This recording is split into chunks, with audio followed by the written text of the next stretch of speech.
In today's wrap-up, after holding an almost 4-hour-long trilateral summit in the Kremlin in Moscow, Russian President Vladimir Putin, Armenian Prime Minister Nikol Pashinyan, and Azerbaijani President Ilham Aliyev have adopted a joint statement on the opening and unblocking of transport links. The potential links are reportedly the following: one for Azerbaijan through Armenia's southern regions, connecting Nakhichevan to Azerbaijani-controlled areas of Karabakh, and two for Armenia, one linking Armenia and Iran through Nakhichevan, and another linking Armenia and Russia through Azerbaijan proper. According to the statement, a working group headed by the deputy prime ministers of the three countries will be set up to implement this. The working group will hold its first meeting before January 30, 2021, based on which it will list the main areas of work that are needed for the implementation of the statement. Rail and road connections will be prioritized.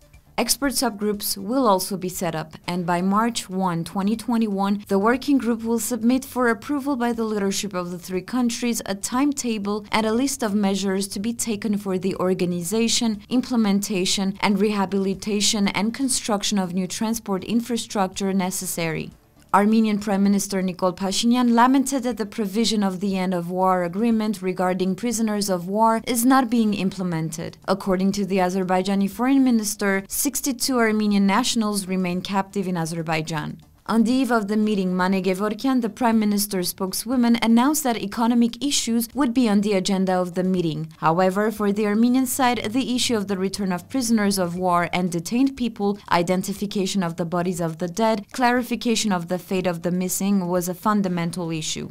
Without a solution to these issues or significant progress, it will be extremely difficult to effectively discuss the economic agenda, and the Armenian side considers the discussion of this issue one of the key topics of the Moscow meeting, she had said. Pashinyan himself admitted in the tripartite press briefing in Moscow that they could not find a solution to those issues. Pashinyan continues receiving criticism in the Armenian media for not being able to push the Armenian agenda at the negotiations table. In other news, Azerbaijan has updated its casualty count from the 2020 Karabakh war. According to the Azerbaijani Defense Ministry, a total of 2,841 servicemen died in action, with a further 64 still missing. And the Russian Defense Ministry has reported that 48,700 Artsakh residents have returned to their homes in the last 2 months. The ministry reported that 235 returned only on Tuesday. In terms of the coronavirus pandemic, Armenia will extend regimes regarding coronavirus restrictions for another 6 months.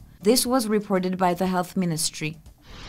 And in the southern Armenian region of Syunik, the Armenian Defense Ministry has reported that the situation is calm along the Goris-Kapan road. The road had been the site of Azerbaijani incursions, which claimed the road enters Azerbaijani territory.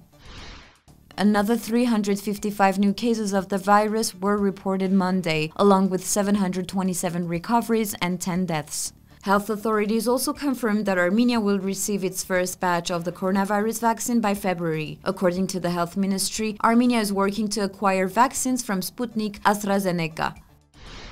ＳիվիլНեթ's team also reported from the schools of the capital 2020 was a difficult year for everyone, including teachers. Due to the coronavirus, the transition to distance education, a new way of conducting the lesson process, brought with it many problems. Teachers from different educational institutions summarize the unusual academic year and tell ＳիվիլՆեթ about the challenges of the past year and the expectations for the coming year.